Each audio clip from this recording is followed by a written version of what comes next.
All right. All right. We're up to 7 in person, so we've only scared away 4 people. That's great. So,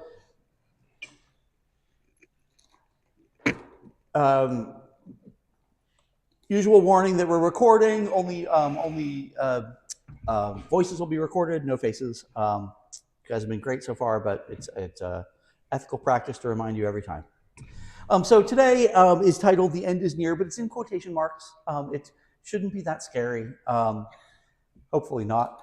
What we're going to do today is hopefully 3 things. I want to go over kind of, about a generation or so after Revelation is composed up until about today. So obviously we're going to be moving fairly quickly.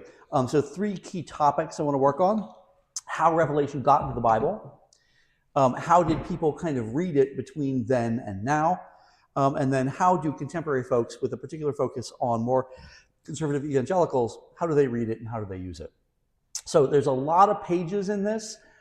If I do this correctly, we are going to skim over the surface like some sort of water insect gliding across, just kind of dancing on. So we're not going to dive deep into the text.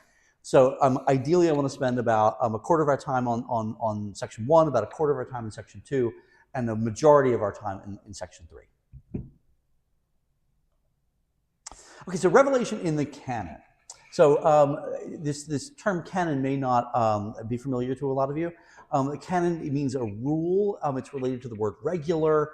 And as the church began to develop, lists of approved books became known as canons. Often they were actually approved at conventions and synods where they would pass rules, and those rules were in turn called canons, which we still have with us today. So everybody loves a list. I mean, you can just go on the internet today. Everything's a listicle. It's great. The very first canon was compiled by this guy named Marcion. Without going into any detail, he was, as we might say in a more academic circle, a proponent of a variant form of Christianity. The technical term for that variant form within the church would be a heresy. Let me get this right. He kind of thought that Jesus wasn't really fully human. And so he developed a list of books that helped support his position. It was mostly, he kind of edited Luke and added an awful lot of Paul and left out everything else. But what ended up happening was the idea that maybe we should have an approved list became, that was like, that's a great idea. We don't agree with your topic, but everything else is great. So we're going to come back to the idea of the list in just a second. So in the generation or so after Revelation is composed, interpretations begin to emerge. And many of the kind of key components of these interpretations will live with us up until today. That there's kind of a nothing new under the sun kind of phenomenon here. So the first person on our little journey is a character named Justin Martyr, also known as Justin the Philosopher. You can guess how he died. So he was a Latin philosopher, and he used the Book of Revelation to show, look at how great this new Christianity is, so much better than Judaism. We have this awesome revelation. He's the first person to claim that Revelation was written by John of Zebedee. And again, as a theme that's going to arise throughout the rest of our time together, at least today, he looked around him and was like, wow, man, John was spot on. Everything that he's saying is exactly what's happening, which in this case is not super duper shocking because he's writing in the early to mid 2nd century when the Roman Empire is still sort of doing its thing. So he's still very much in the kind of core audience for what John is talking about. So Justin Martyr influences the next figure, which is a guy named Irenaeus. Now, Irenaeus has popped up in our story before.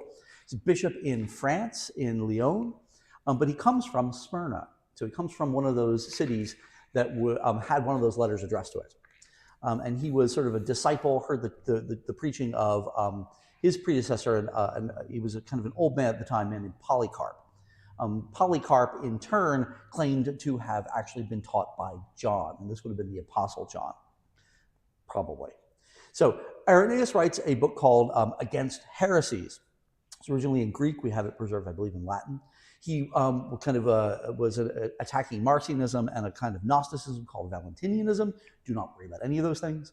But he's writing a little bit later, and Christianity is beginning to play more and more footsie with how we accommodate the empire.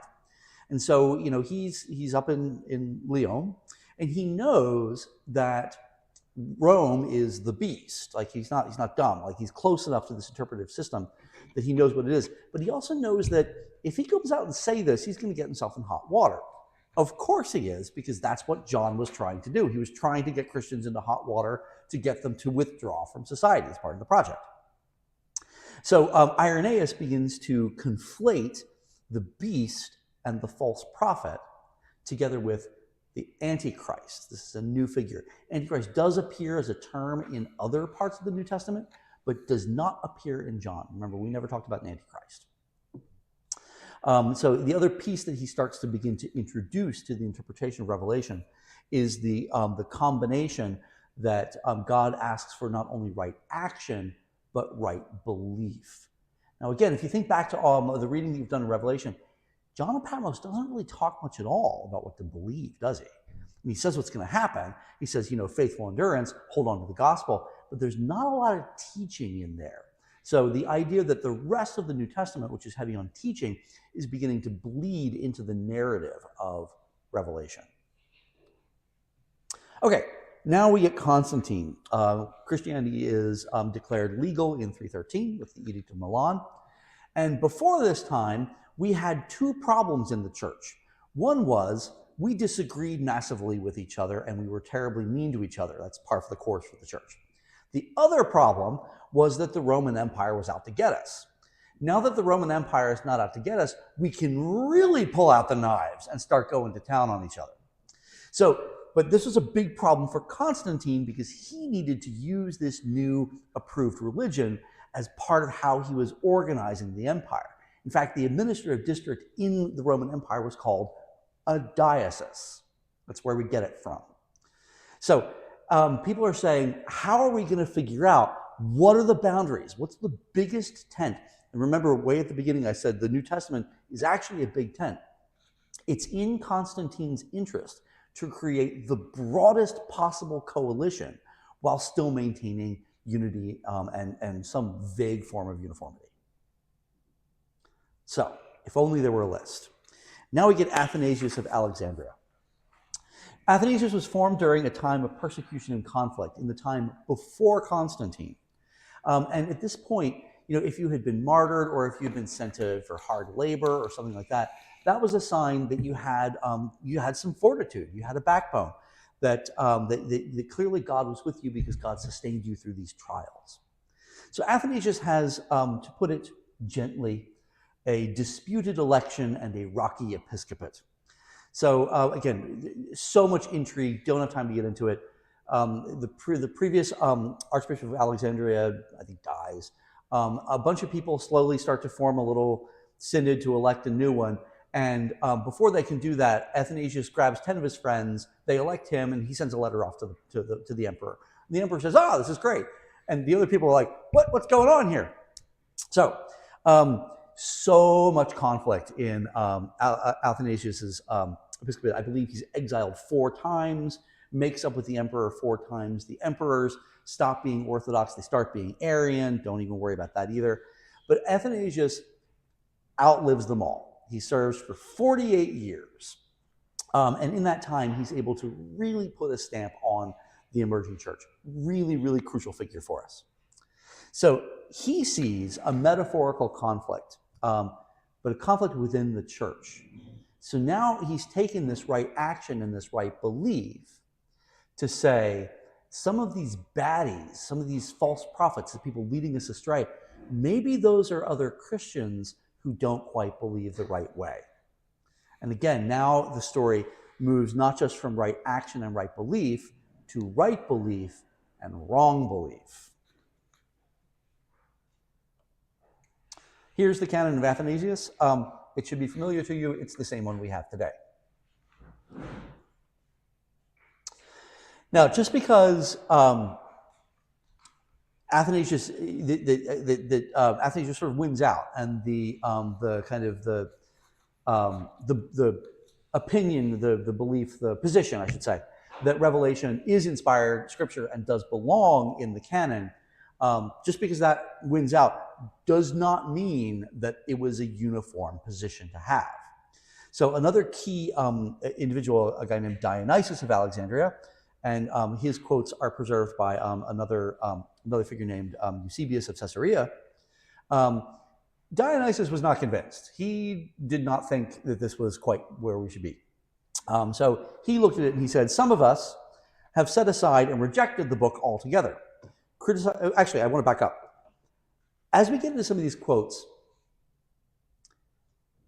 I want you to note how similar some of these ancient quotes are to things I said 5 or 6 weeks ago.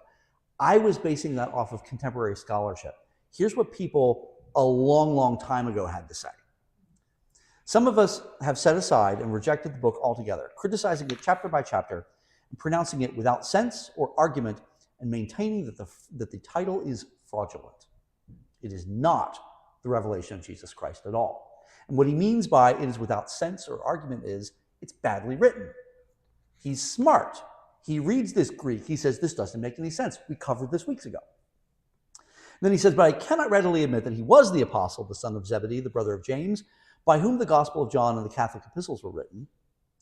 For I judge the character of both and the forms of expression and the entire execution of the book that it is not his.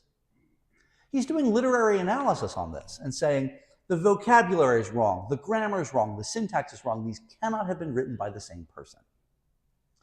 And also then he says, for the evangelist nowhere gives his name or proclaims himself either in the gospel or the epistle. Which is true. None of those are actually are cited. The attribution to John comes out of the community. Here's this other figure saying, hey, I'm this guy John. Presumably, if it was written by the same person, he would have said it.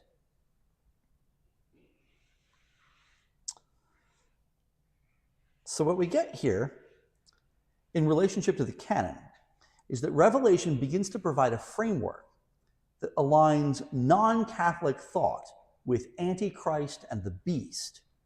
And so Revelation, in large parts, ends up in the canon because it is politically and theologically useful to the emerging Catholic consensus. It provides the mechanism for determining who's outside the big tent.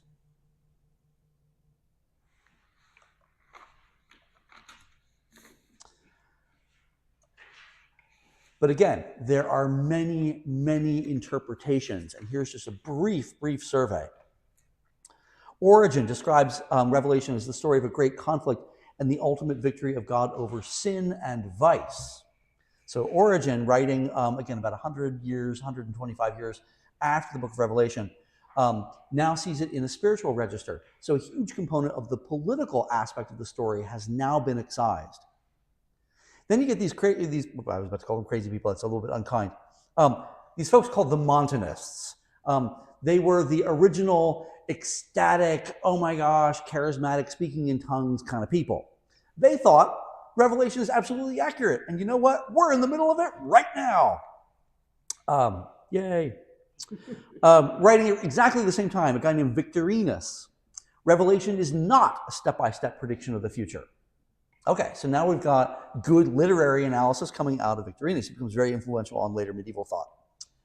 Jerome, there will not be an earthly material kingdom of 1,000 years. That's ridiculous. Again, in this spiritual register. So that's that place of interpretation that's coming in. A guy named Tychonius. The millennial kingdom is not a future hope, but a present reality. However, we are living during the time when Satan is bound, but not defeated. And so as he's wrestling and and all that, the smoke's coming up, and that's why things are bad, because it's not quite perfect yet, but it might be.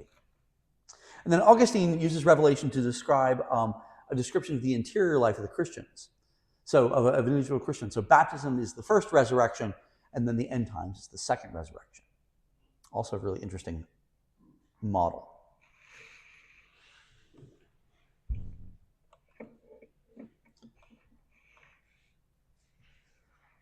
Okay, so the end consensus, such as it is that Revelation should be read as a timeless and spiritual text that describes the church's journey.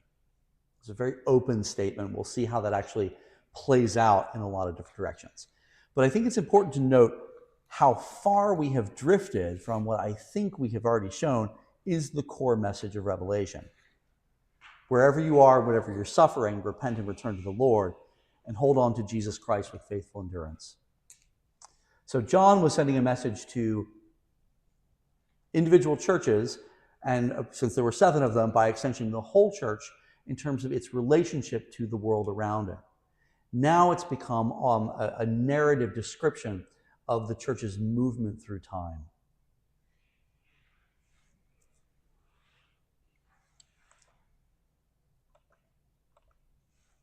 Okay, we're going to skip ahead about 300 years. And before we do that, any questions about antiquity and late antiquity? I mean, apart from the fact that we could have spent like 3 days on that.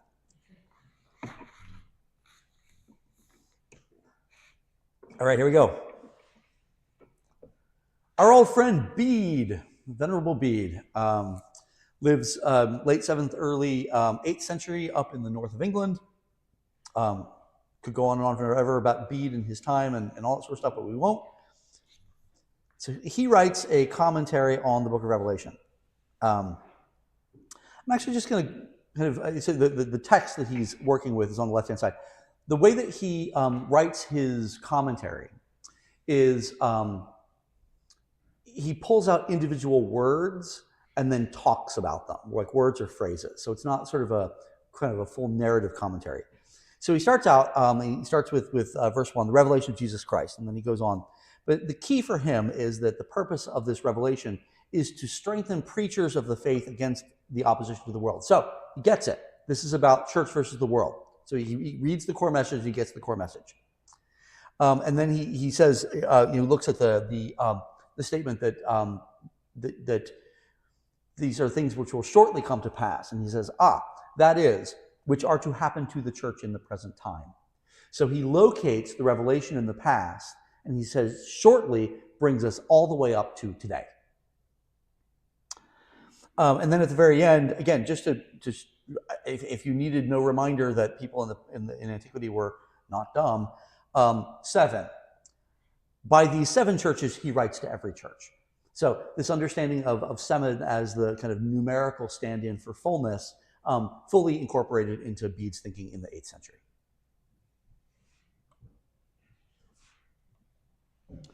Okay, then we get a figure, kind of a contemporary to Bede a little bit later, named Beatus of Libanus, I guess. He's writing in Spain. Again, just to kind of back up a teensy little bit, what we're looking at in the 8th century is kind of what we probably call early medieval period. This is where I actually did a ton of my undergraduate work. And what you're seeing is the overlap of the kind of very tail end of the Roman Empire as the Germanic kingdoms are beginning to sort of become established. So, Bede is coming out of an Anglo-Saxon environment, but bringing kind of leftover bits from the Roman Empire. In Spain, you're talking about Visigothic pieces. This is actually the branch of the church that will eventually become what we call the Mozarabic Church, and will eventually have all sorts of contact with the Jewish communities in Spain, and then eventually the Muslims as they come up. But this is a little bit before that. So he says, okay, the 144,000, we already said above to be the church. So again, they're looking at the text and they're seeing the different groups that are being described and saying, oh, this is the church. And again, this is not far off from the interpretation that I think I tried to provide earlier, that the 144,000 is a way of describing a kind of a group of the church. Remember how I said that there's sort of varying interpretations, that the great multitude, a lot of people say is a different group of people. Some people say is actually the 144,000. And I use the example of how he hears that it's 144,000 and then he sees that it's a great multitude. And this is an example of how John uses this kind of construction to create a metaphoric worldview. Well, who agrees with me, of course, is Beatus of Libanus. That he did not say, after this I saw another people or another crowd, but I saw a people. That is the same 144,000, which he saw in the mystery, is this innumerable one he saw. So again, there are folks in the deep past who are getting what John's project is and how he's putting it together. So the other thing about Beatus is it became a very popular text for some bonkers illustrations, which means it's time for picture pages. So here are 2 pages from illustrated commentaries on, or illustrated versions of Beatus' commentary. So on the left, we have the 4 horsemen. I love that we have what I think is fair to say would become the emerging consensus of what the devil looks like over there in the bottom right-hand corner. But to me, the one that's really fascinating is the first horseman up on the left-hand side. First of all, I like these got little spots on the horse. That's cool. He's got the bow, but he's posing facing backwards. And to my mind, there are 2 possibilities. The most likely possibility is that he's using the example probably of the Huns, who were also known to have had horseback archers and have been known to shoot backwards. The Huns actually, they're so terrifying that they transfer into stock literary villains in a lot of Germanic literature. But it's also possible, and I want this to be true, but it's probably not, that there's actually an echo of the fact that this was a Parthian.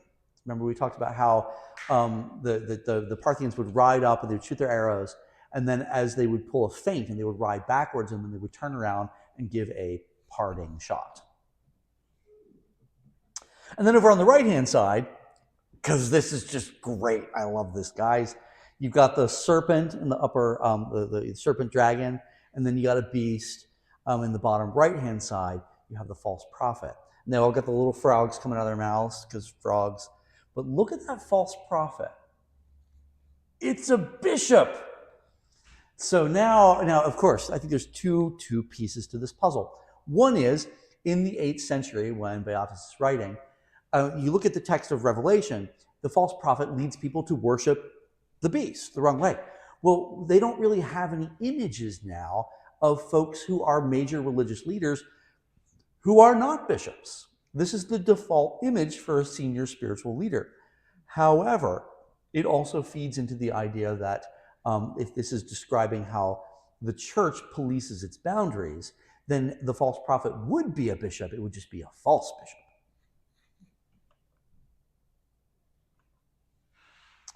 Okay, now we're going to zoom way ahead, another 400 years.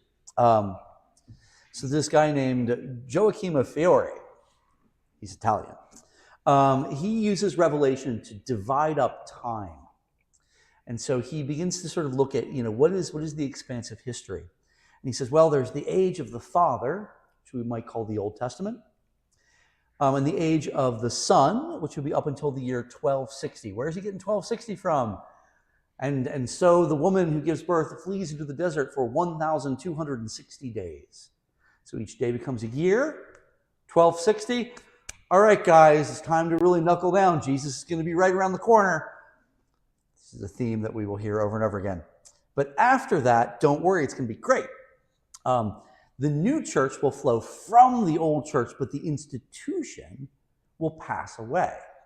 It will be replaced and ruled by something he calls the order of the just. This sounds almost like Age of Aquarius hippie stuff. Yep, absolutely. Now, this idea of these 3 ages will actually come to inspire another group of people in the Reformation. They will break down time into 3 categories as well. But for them, it will be before the law, under the law, and under grace. Lots of different ways to slice that up, but maybe it's, let's say, just for fun, that you did the math and you figured out that the earth was created in about 4,000 BC-ish, let's just say. So then you get 2,000 years before the law, you get 2,000 years under the law, and then 2,000 years under grace, and then maybe you just have another 1,000 years. And how many thousands would you get? 7. That's a good number, isn't it? It all comes together. It makes perfect sense, doesn't it? No. I think you're pushing on the corners a bit. Oh, I'm pushing way beyond the corners, Annie. Here's an awesome illustration of Joachim's text. This is in the 12th century.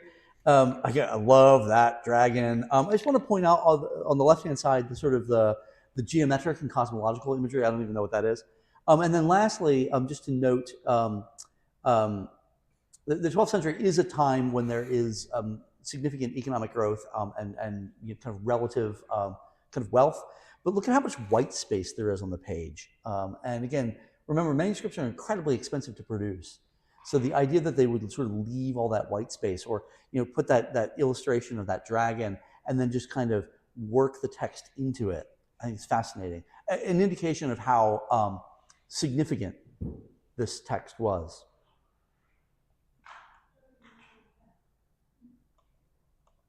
Oh, before we do that, I want to say a little bit more about Joachim. He ends up kind of going into the millennialist space. I mean, obviously, if he's predicting that somewhere in the neighborhood of 60 years after his death will be the end times, I mean, clearly this is an edgy position for the church. Joachim is actually never declared heretical. And his interpretation of Revelation is described as sometimes unhelpful. Now, he gets into some fights with some other theologians, and his attacks on those other theologians are actually said to be wrong. But again, really interesting. He never actually gets completely kicked out. Oh, and also, I should need to back up. Some folks actually saw the Order of the Just as the Franciscans.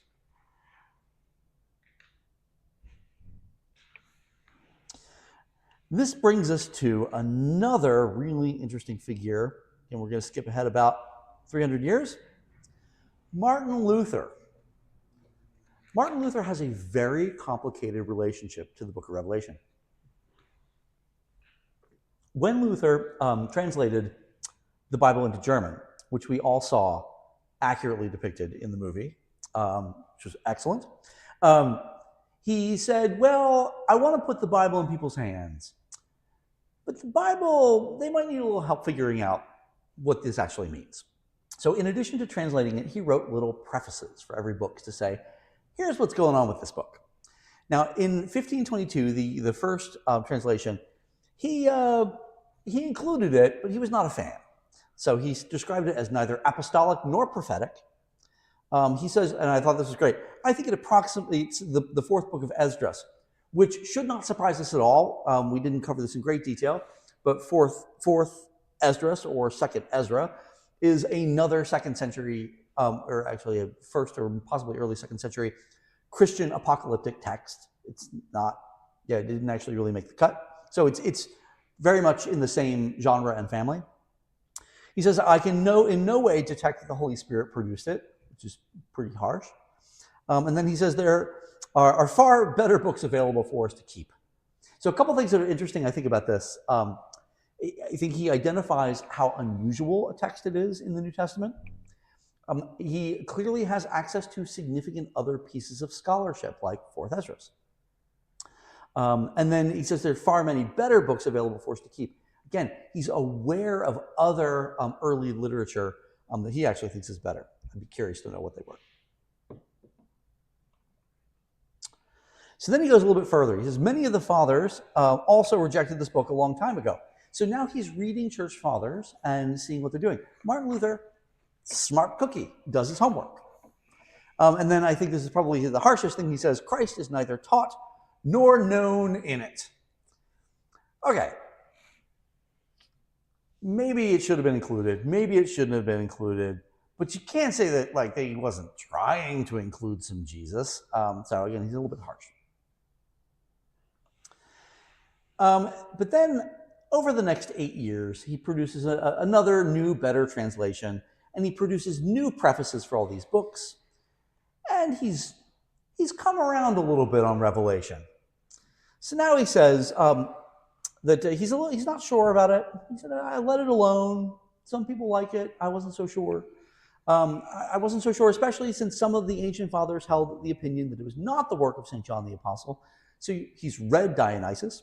or at least Eusebius.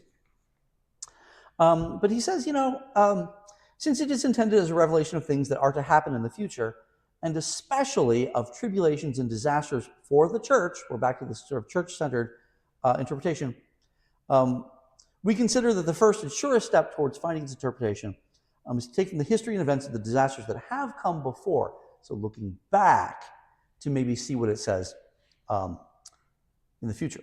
So he says, well, we might be able to come up with an unobjectionable interpretation. Now, so what is this unobjectionable interpretation that he has come to? Well, it's all of his own problems. So he starts with the first woe.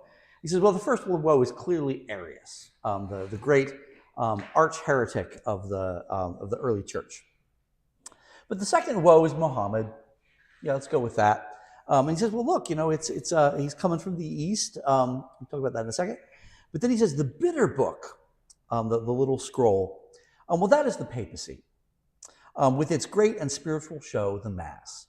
So he's now read Revelation a couple times over the next few years. He said, well, clearly John of Patmos is talking about Rome, 7 hills and all. We all know that. Well, you know who's in Rome? That would be the Pope. And so clearly now we can just slide the Pope over into the Scarlet Woman on the Beast and all that. So then he says, so that this is, again, going after the papacy. The papacy rules not only with the book in the second woe, but also with the sword. The two beasts, the one is the empire, because the Pope has become a temporal leader. The two beasts, one is the empire, the other with the two horns, the papacy, which has now become a temporal kingdom. And then he looks at the church, kind of the Roman Catholic Church, and he says, this is the image that was wounded and did live.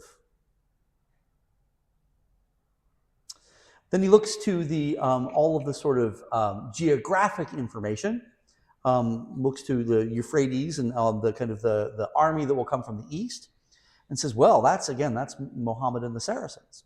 And then eventually it'll be the Turk. And he conflates Turk with Gog and Magog. So he goes back a little bit, he looks to today a little bit, kind of looks to the future a little bit.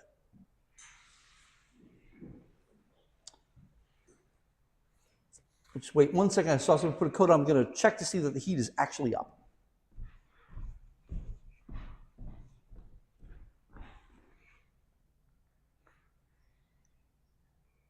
All right. That should be better in just a second.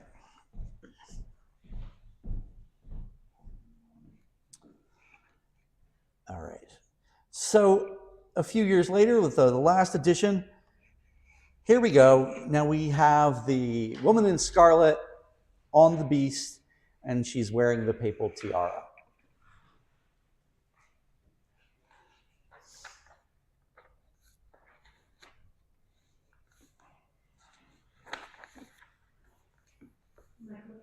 Yes, just a second. Let's get you a microphone. Oops. Yeah, there it is. It's a good place for questions. How could he have drawn the conclusion? How could Martin Luther have drawn the conclusion that what John was saying was related to the papacy when there really wasn't a pope when John was writing? Well, he's a prophet. God gave him a vision of the future, which may be the source of the problem. So, all right, great. Any other questions or comments about the rampage through history we've just had? All right. Okay, now we're going to come up to, actually this is nice. Each one we've jumped about 300 to 400 years. Sure, nothing happened the rest of those times. So now we're going to get to the 20th century, a little bit of the 19th. Okay, so I got to back up. This is tough because I'm not a conservative evangelical. And I spoke to a couple of folks who came out of the evangelical tradition, and the way that they described kind of the way the biblical interpretation works, I couldn't get my head around it. It's just sort of like there's already an answer, and then we sort of play within the answer. And So like what I've tried to do today is to kind of use whatever academic tools I have to kind of try to reconstruct how you might get to where they are. But there's not an enormous amount of kind of philosophical interrogation to get to where they've ended up. It's much more what's the right word? Not experiential is the wrong word, but it's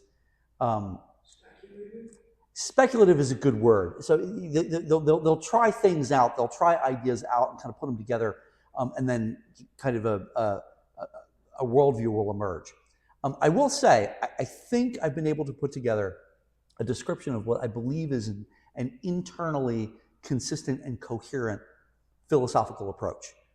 You get some weird things when you run stuff through the machine, but the machine sticks together. Okay, in its modern form, the kind of the groundbreaking text in this, which I did not read, I only read one of these books. I probably should have read 2 or 3, but one was enough for me. Was a book called The Late Great Planet Earth. It was written by Hal Lindsey in 1970. The New York Times described it as the #1 nonfiction seller of the 1970s. So, incredibly impactful book. And in this, Lindsey saw the end times in the events of the 20th century. Now, again, we can look at this and say like, oh, that's bananas. But it's really no different from what Martin Luther was doing. So this idea that we imprint the current events onto this text is not a new one. Okay, so The Late Great Planet Earth inspires things like the Left Behind series and many, many others. But kind of what is this thing?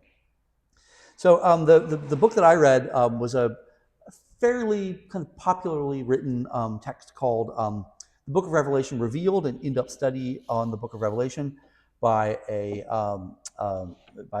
guy named Hilton Sutton.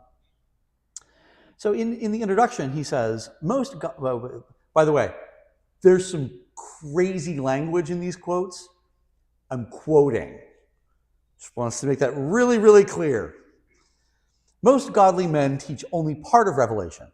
They discuss the period of plagues and tragedies, the Antichrist system of government, the mark of the beast, and the battle of Armageddon. But it is Jesus, not these catastrophes, who dominates this book. Oops. That is correct. That is not bad. I would say exactly the same thing. And then he says things like, Revelation's chapter divisions separate 2 stories which parallel one another. One occurs in heaven and one on earth, and the other on earth. Yes, I completely agree with him. We talked about this before. Revelation talks about the intimate intertwining of the spiritual and the temporal. In fact, the belief that the spiritual and the temporal are not divided, but intimately combined. But then he also says, both take place during a 7-year period. Okay, this is gonna get wild.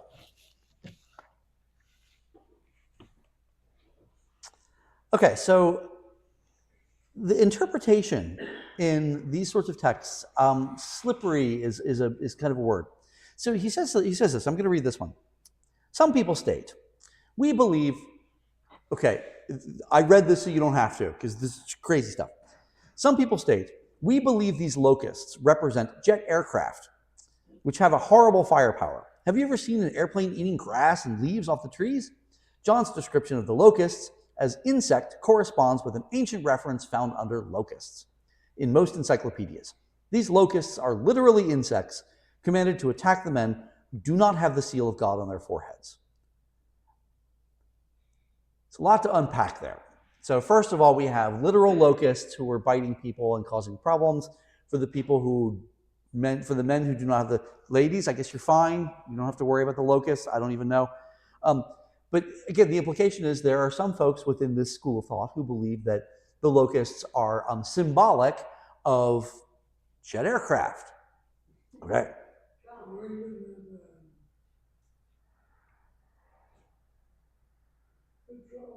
Or drones. They would be drones now, George. You're absolutely right. Okay, so exactly 1 page later, he says this. These are not natural horses that John describes. They have heads like lions, out of which come massive destruction. John is describing a military vehicle with awesome firepower, which has taken the place of the horse, the most outstanding mode for army transportation in his day. The horse has long since been replaced by powerful, swift armored vehicles. How that is any different from poo-pooing the interpretation of locusts as jet aircraft, do not understand. It's just so this is how this works. The key here, when we think about how our conservative evangelical brothers and sisters and friends are coming at this, is to appreciate that literal doesn't always mean literal, that everyone is in fact using metaphoric interpretations. It's really just a question about where you draw the line. Where do you apply metaphorical interpretations? Where do you leave it to be more, quote unquote, literal? Okay, it gets weird. Release the 4 angels held bound at the great river Euphrates. So the 4 angels were released. They had been held. The number of the troops of cavalry was twice 10,000 times 10,000. I heard their number. So this is Revelation 9, verses 15 and 16. So you do the math, and you get 200 million. Now again, when we take our tools to this toolbox, we say 10,000, that's a lot, that's all of them. And then another time 10,000, oh my gosh, twice that, oh my gosh, so many. But Sutton comes up with 200 million. And this is what he says. Only the Orient, by the way, this was written in like 2007. Only the Orient can produce a 200 million man army. In December of 1971, the late Chu Enlai, formerly Premier and Foreign Minister of China, declared that China had the potential of fielding a 200 million man army, the figure specified in Revelation 9. When the Japanese-Chinese War, begun in the 1930s, officially ended in 1973, the way was paved for diplomatic relations to be restored between Japan and China. An Oriental Federation of Nations could easily field an army of 200 million. Wow! Okay. Taking a step back. Still not completely different from the scarlet woman on the beast being the papacy.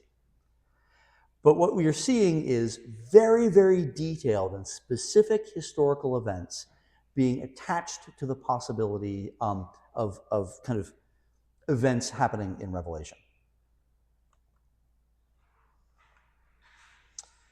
It gets even weirder. By the way, yes, George. In other words, it's taking the metaphor out of the metaphorical. So George is saying it's taking the metaphor out of the metaphorical. Yes, that is a really great observation, George, that it is no longer, this particular framework leaves very little space for Revelation being a metaphorical framework. Okay, when I read this, I was lying in bed, and it was a little bit late, and I was like, wait a second, I don't remember any references to any of this. So the next day I went back and I kind of reread the whole thing. I'm going to give this Revelation 9, so we're about a third of the way through the book. And there's absolutely no reference to this next page. I believe it may be a reference to another book that he wrote. But okay, here's what we get. When Russia is defeated by Israel, China is pleased. But in her westward attack, she punished India in Russia's stead. Pray not only for the Chinese and other Orientals, who will suffer great losses during the tribulation, but also for the Indians, so that many will be swept into his kingdom and escape this terrible destruction. We must do everything God tells us to reach the billions who must be brought into his kingdom. Only Jesus can provide them with an escape from future prophesied events. Early in the last month of the 7th year of the tribulation, the Oriental army arrives at the then dry river Euphrates. The army crosses and turns south into the nation of Israel. In that final month, its members gather into the valley of Megiddo, which stretches from the plains of the valley of Jezreel, the site of the Battle of Armageddon. Okay. So, first of all, I totally see how they turned this into a movie. This is amazing. This is great. Sort of. The really, really specific references, the Euphrates must be now dry, coming army from the east. But I actually want to look at that first paragraph and really unpack what he's doing there spiritually and theologically, because there's a lot going on. The reader is enjoined to pray for these people. So we have some work to do. They have not yet accepted Jesus. We're supposed to be praying for them. And not just those folks, but also the Indians, so that many will be swept into his kingdom and escape this terrible destruction.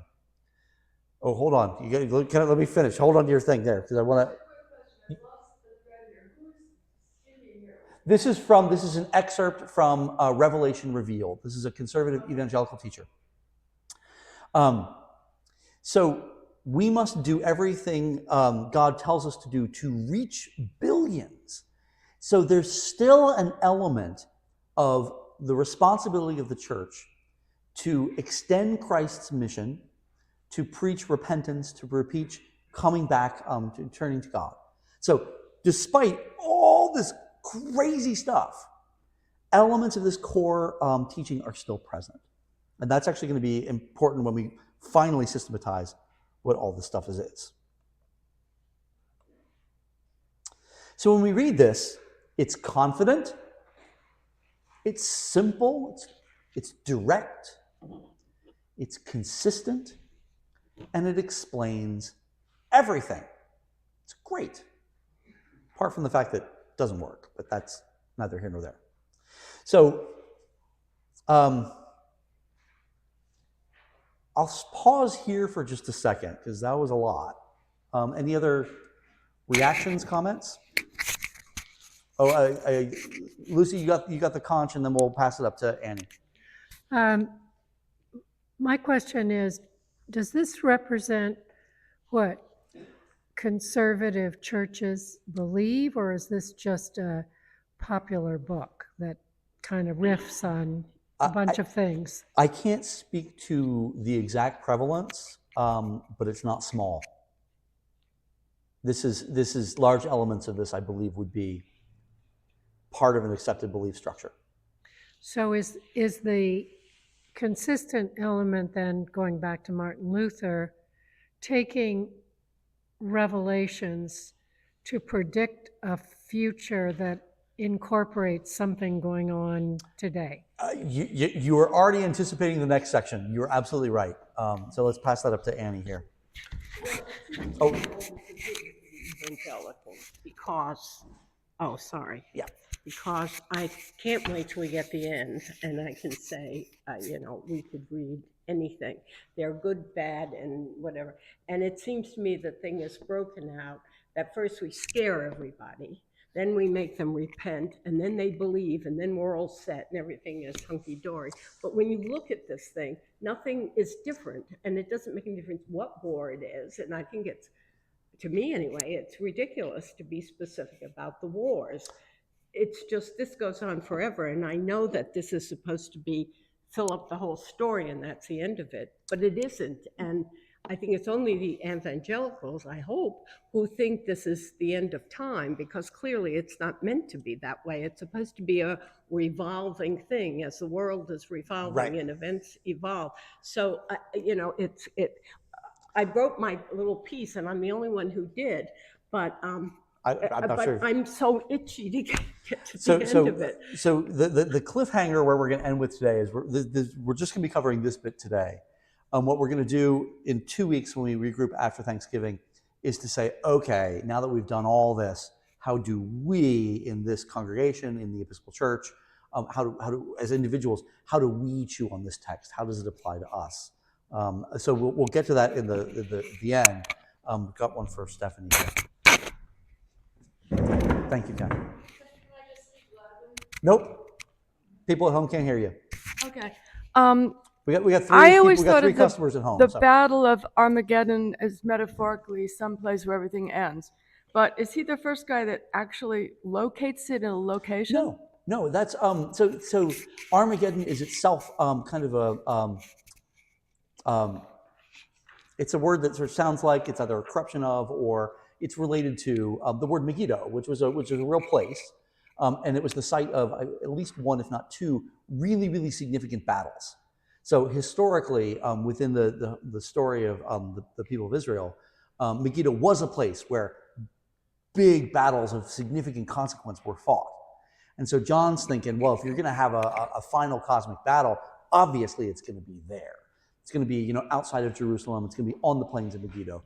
That's where cosmic battles happen. So again, this is part of what makes this stuff kind of slippery, because that's a perfectly valid piece of interpretation. Now, the idea that it's going to be armies from China and Japan, what? Like, no, like that's clearly, it's the East, and that the East is significant for the context within which he's writing, and what matters is that they're distant and just over the horizon and scary and big. Don't have to necessarily be from the East. Thank you, Joe. Oh, Joe's got one. I guess maybe just sort of an observation, this sort of tension between sort of a sort of timeless sort of recognition of the nature of things that, could be applicable to many, many situations.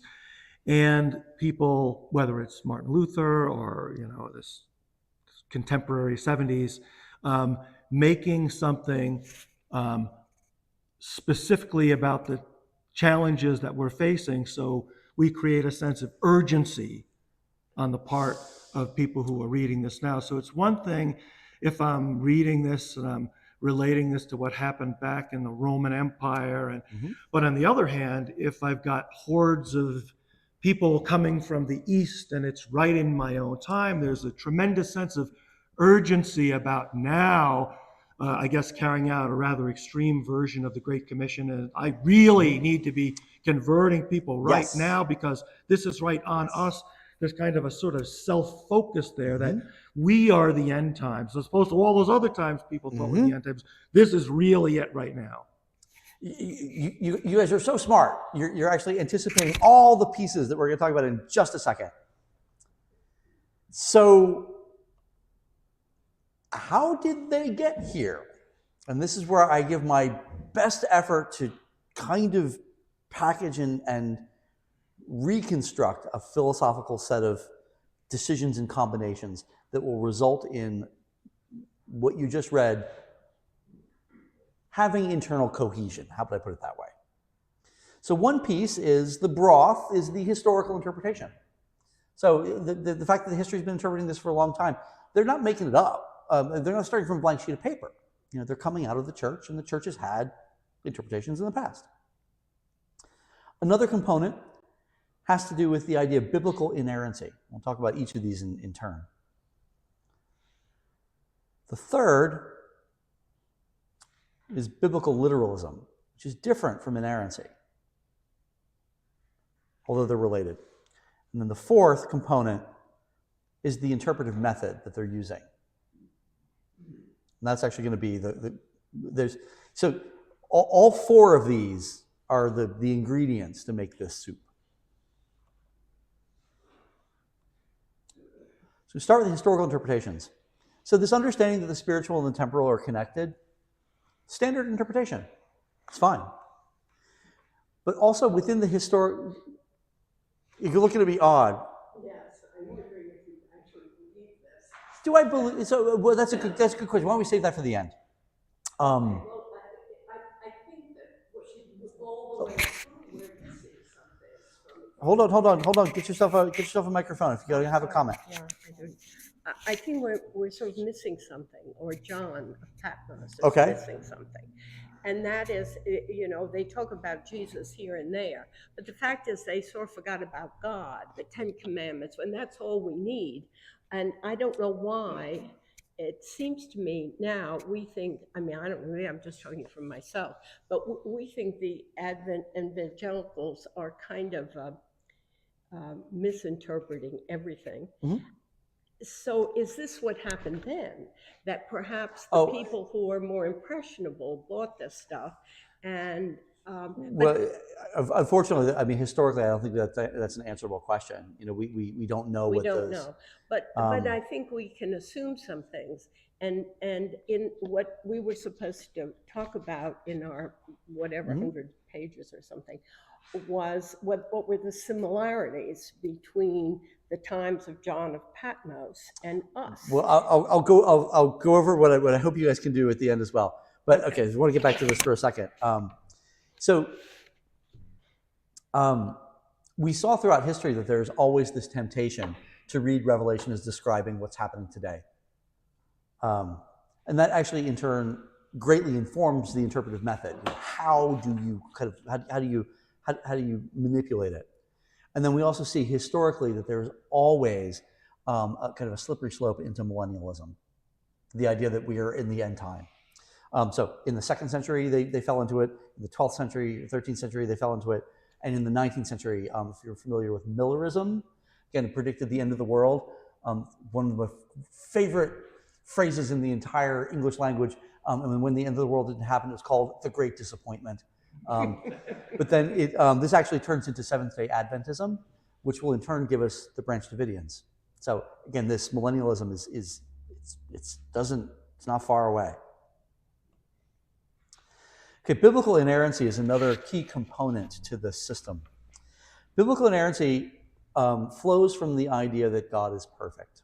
And so if the Bible is divinely inspired, then the Bible is incapable of error. That's what inerrancy means. And more specifically, I thought this was a really, really useful way of getting my head into this. It leads to the belief that Scripture never fails in its purpose. So there's a directionality to this idea. Now, we might fall short, or the translation might fall short, or whatever, but the Bible itself is the sort of almost kind of cosmic reality, will never fail you.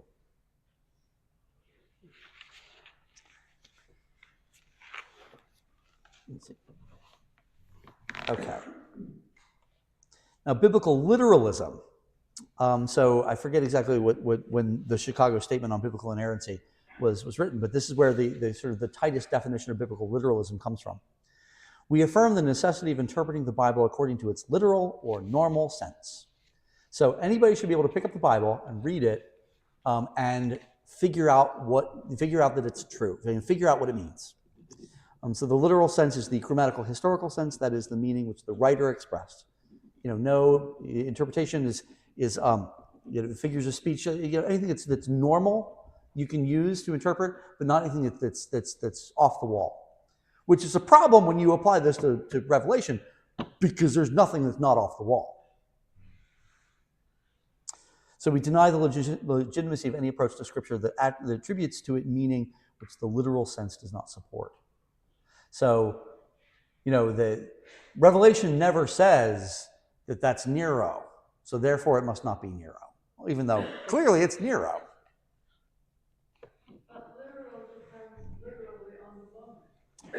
Literally does depend literally on the moment. And sadly, what my mommy taught me was that back in the old days, literal actually meant according to the letters or in a literary manner, meaning not literal. Yeah, she was right. It's a little bit like the legal arguments going on right now at the Supreme Court level between originalism and interpreting constitutional principles. Yep. So the real question is to be, how did I get this amazing insight into what was originally intended? Right. Okay, so where did inerrancy and literalism where do these two things come from? I would like to start by blaming the Reformation. So we start with the Reformation. So when you have this sort of the idea of sola scriptura, that within the scriptures you can find exactly what you need for salvation, and that's where it's located. It's not in a priest. It's not in an institution. It's actually not going to Tanglewood. You can only find it in the scriptures, and that's why it's so critical that the Bible be in the vernacular, so everyone should have access to it. But it's not just the Reformation's fault. I would also like to blame the Great Awakening. So the Great Awakening, the 18th and 19th century phenomenon, gives us Methodism, gives us other pieces of branches of the church. I don't really blame them. So everything comes with good, comes with bad. They're all two-edged swords coming from the mouth of weird-looking Jesus, I guess. So the Great Awakening pushes this personal relationship with God. And in that personal relationship, there's often a very strong emotional component. So you see, people crying at the revivals, or the kind of the singing, the ecstasy that comes across, and that's really characterized by the conversion experience, which we would then call being born again. So how does this actually affect these things?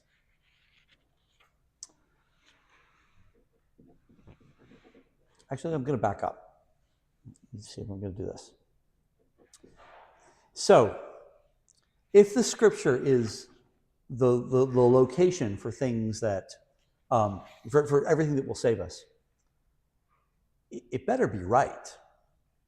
And so then you can see how inerrancy sort of begins to bleed in. But then the personal connection means that it becomes very important that I, as an autonomous individual, should be able to access everything I need for my personal relationship and my salvation in the text itself. Does that make sense? But this is actually not a punitive system. I really don't think it is. What do you mean by that? You made a comment earlier that it starts with scaring people. I don't think it does. I think there's an aspect of the way that Revelation is used, but not within the whole kind of spiritual ecology. I don't think it starts with scaring people. I think it actually starts with a loving God. I don't think it starts with God at all. I'm going to make a case. Okay. So I've built my You've ministry done well on so trying to far. think the best of people. So I'm going to go with it starts with a loving God. And if God loves us, then God would not try to trick us. God would not make it confusing. But John did.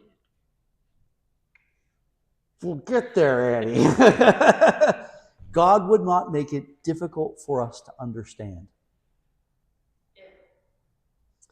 Again, it makes sense if you start with those assumptions. So here's Sutton. This is again from Revelation Revealed. God would not give us a delightful,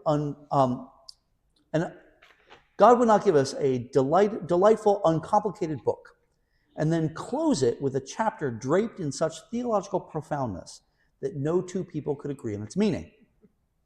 In defense of this majestic book, please consider the following statements. God would never design anything with the intent to confuse or disturb you. Revelation is not a confusing book. Remember, God is not the author of confusion. That comes from 1 Corinthians 14:33. It is Satan who creates confusion, not God. For anyone to declare Revelation confusing would be tantamount to making Satan its author.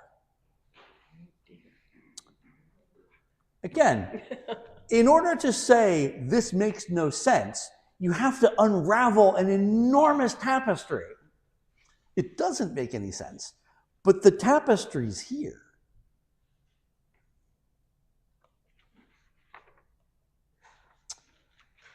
So in this system, we even heard Sutton say this, God is the author of the Bible. So what's a Bible? Bible, Greek word biblos, comes actually originally from the name of the city of Byblos. Now we're going way back, where they first started producing papyrus, and so any kind of scrolly thing became a biblos, and then we have a Bible, just means book. I think this is actually central to like a key philosophical mistake that's being made at the beginning, because it's not a book. It's at least 66 books, many of which are pastiches of other books. More like a library. It's more like a library.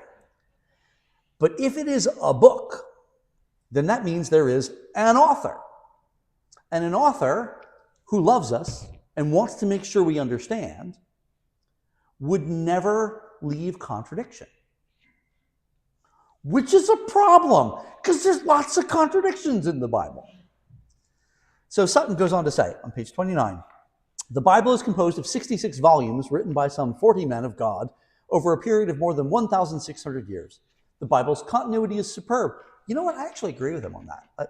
For all the contradictions, it could be way worse. The continuity is quite good. But then he goes on. Despite what liberal theologians have said, usually to cover their own lack of understanding, there are no contradictions. God manifests and moves in patterns. I agree. This is one way in which he is able to convince us of his presence. He declares in, it should be Malachi, sorry about the typo, "For I am the Lord, I do not change." God, who is steadfast, does not break his patterns. Again, there's a lot about this, which is standard Christian interpretation.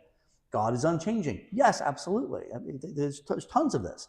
It's a little off, and then you get to some weird places. So I actually want to show you the bibliography of Sutton's Revelation Revealed. Oops, back up. If you can read that. Citation 1, the Holy Bible, and the author is God, the I Am. The book of Ezekiel, author God, through the prophet Ezekiel.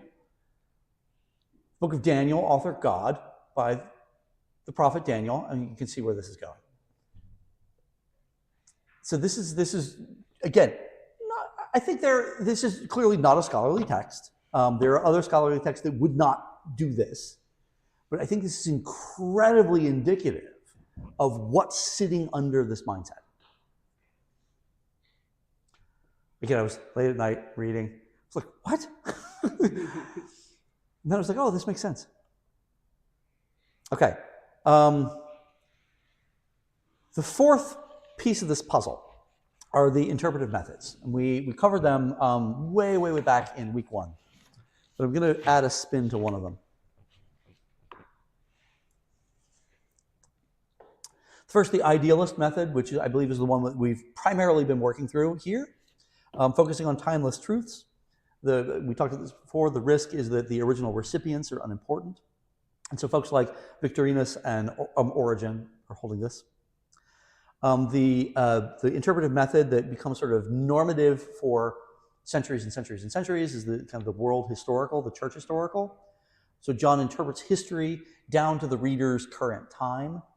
And the problem there, as we've seen over and over again, is that you get caught up in thinking of the book of Revelation as relating to just you. Augustine actually might have a little bit of a hint of this. And then the futurist approach, which argues that Revelation is predictive of future events. But there is kind of a fourth version that when you begin to really look at evangelical interpretations comes out. And it's a little bit of a mixture of 2 and 3, of world historical and futurist. And they call it preterism, or actually, more specifically in this case, partial preterism. So preterism means in the past. So another interpretive method might be to say everything that John was talking about was just stuff that happened in the past, which I don't think actually is accurate. I think that there are pieces, when you look at the new heaven and the new earth, he's clearly looking ahead to something. But partial preterism says some of the events depicted in Revelation may have happened in the past, while others will happen in the future. And if that's the case, then we're actually living inside the book of Revelation.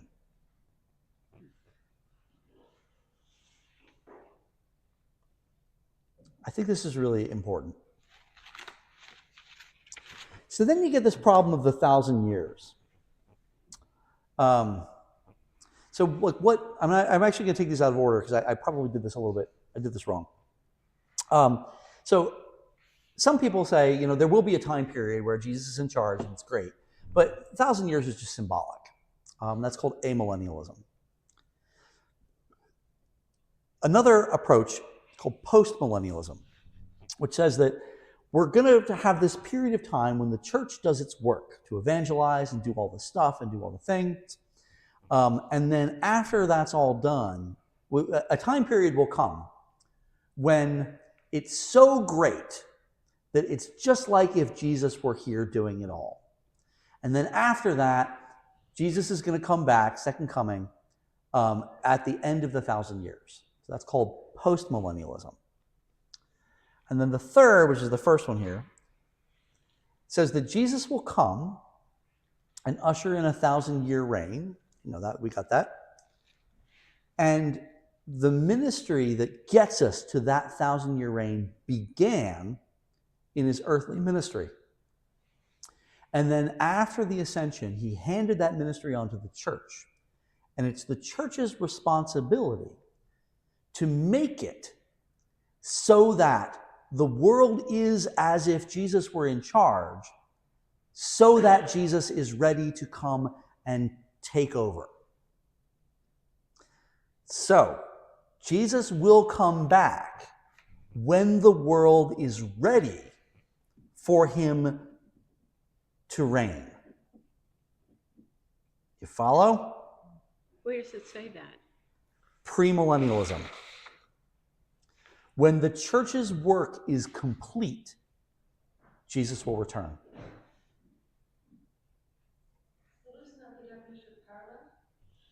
Yes, except there's more to it than that, because of course, the 1,000 years, Satan's in prison, and then we're going to come back, and we're going to have a lake of fire, and we're all going to shoot off fireworks and watch everyone go into the lake of fire and all that sort of stuff. So there's a mop-up work to happen after the 1,000 years. But that's too far in the future. We can't think about that yet. We need to figure out how we're going to get to that 1,000 years.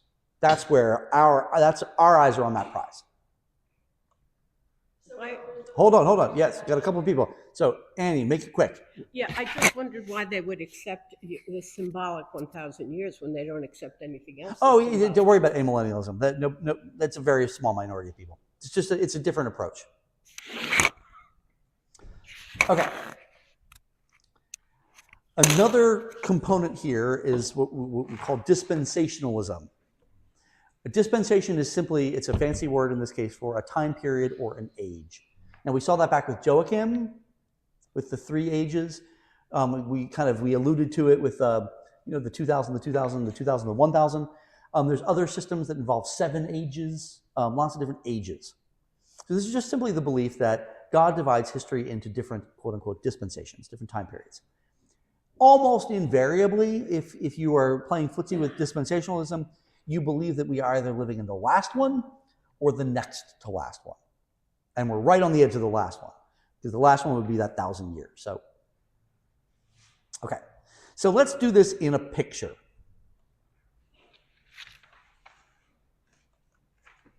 Okay, so this is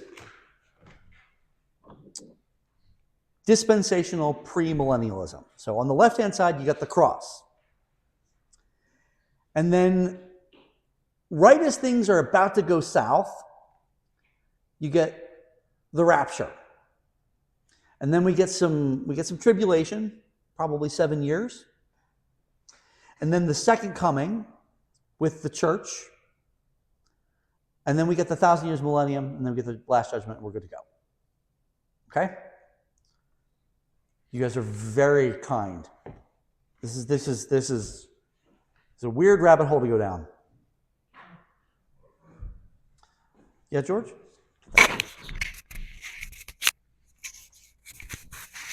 I don't think it's a question of kindness.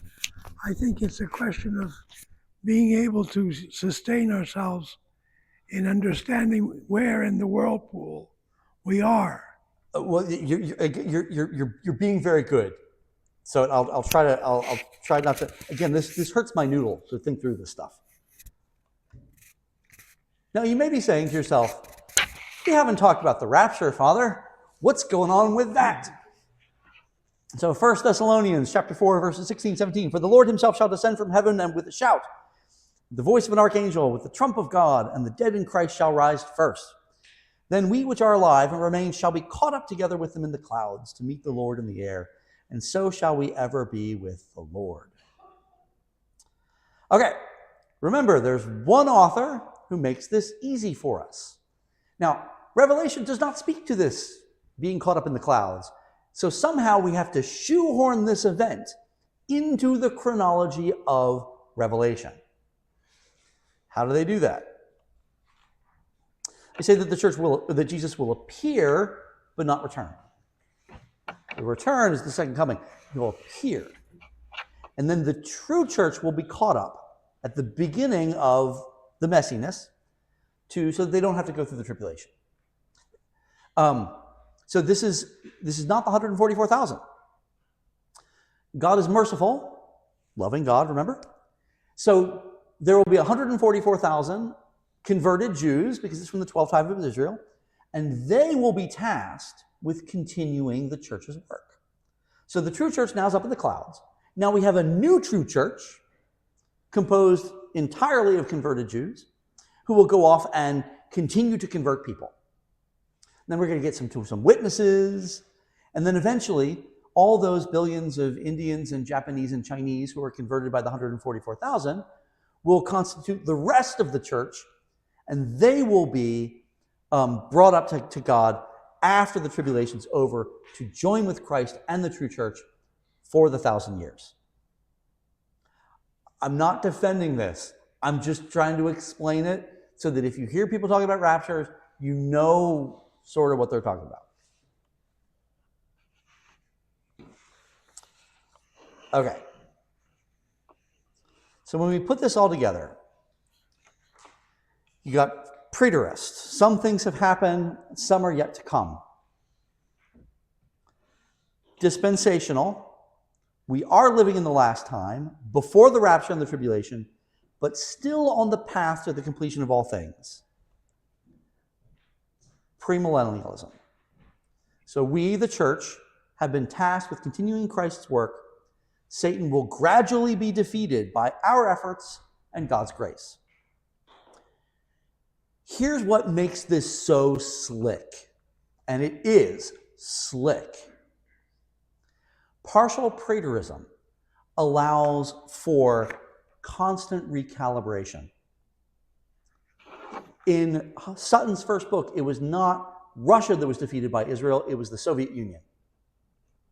You can just slide it on over. It hasn't happened yet, but it will, and it will happen this way. So you can always be changing and shifting which bits came before and which bits come after. It's just infinitely malleable. Premillennialism allows for overt politicization. It is not just our responsibility, it is our God-given calling to shape the political structures, the economic structures, the religious structures, so that it is ready for Jesus to come. But there's also a mechanistic component to this. This is why there's all the discussion around this is why we have to rebuild the temple in Jerusalem, because John talks about there being a temple at one point. So we have to have a temple. And so you begin to key into this idea that God invites us into bringing about the end times. So it's not just actually, on the one hand, it's kind of like, we put the slot in and move the machines, and then God pops out. But there's this sense, I think, in which there's an invitation into a calling and vocation. So this is why there's so much political activity coming out of these folks, because it's their responsibility. But then you are right that there's an element of fear that comes into this. You might get left behind. Nobody knows who is in the true church. But, you go to church and you're a good person, so you're probably fine. So that gives you confidence. You're the true church. So you're left with this ambivalence about you might be in, you might be out, and you get to sort of play with that. So you're always sort of on edge. So if you're on edge, you better do the work, because that's how you remind yourself that you're truly saved. Get it? So I want to just really underscore this, because I think this is really at the heart of it. The preterist you won't hear very often, but you will hear either premillennial dispensationalism or dispensational premillennialism. This is the description for the theological underpinning for our conservative evangelical brothers and sisters and friends. But again, I think it's it's the combination of these three components that really make this frankly, to my mind, dangerous position. You can't ever argue against it because you're arguing against God. It's infinitely malleable. It directly leads to, I think, a very unhealthy political engagement, and is also, I think, pastorally and spiritually unhelpful or potentially destructive to the individuals themselves. So that is an introduction to how I believe our evangelical brothers and sisters and friends work with Revelation. All right. Oh, you want a microphone?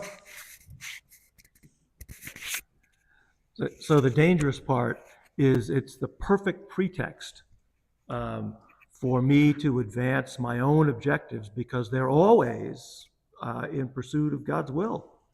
I think there can be charitable and uncharitable interpretations of that. And again, that swings back to the challenges associated with kind of the deep personal relationship with God and Jesus, and the sola scriptura, the combination of those two pieces means that in the end, you are the person who's interpreting and the arbiter of correct interpretation.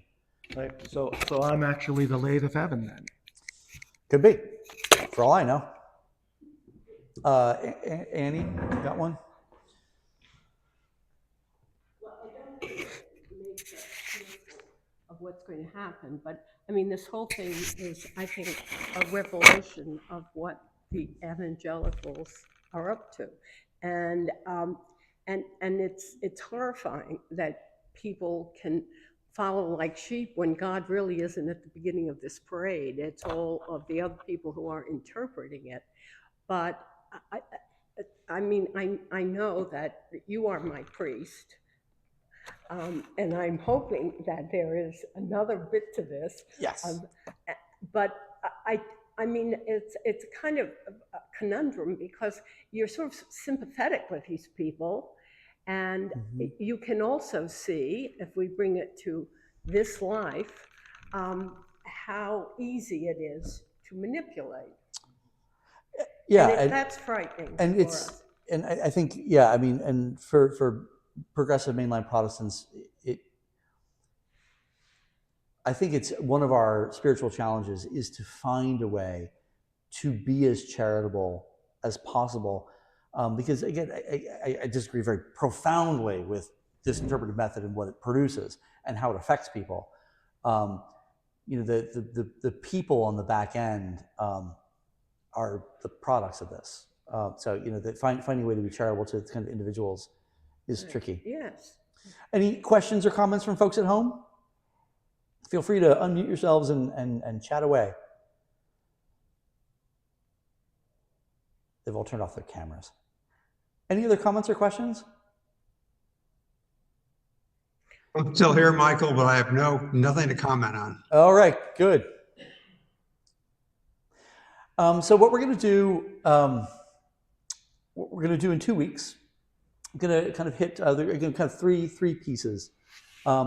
One is I want to look at some other ways that Revelation has kind of impacted the life of the church, and particularly through the arts, and then want to actually do the kind of the heart of next week, or 2 weeks, I should say, is going to be blending closer to sermon, where I sort of suggest where I think Revelation can be useful, and how we can use it as a tool for our own individual and corporate spiritual lives.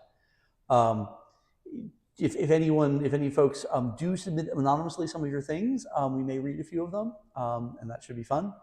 And then we may not read them, we may not read all of them. We'll see. I will be, well, this is great, actually.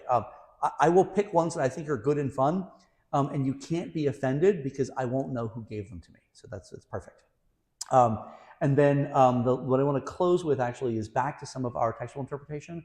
I want to do one final reading and look at the very last chapter where we come out of Wonderland, and we come back into the space as John creates the sort of the back end of the epistolary frame. So that's what we'll do in 2 weeks. I believe that's going to be Thursday, December 4th.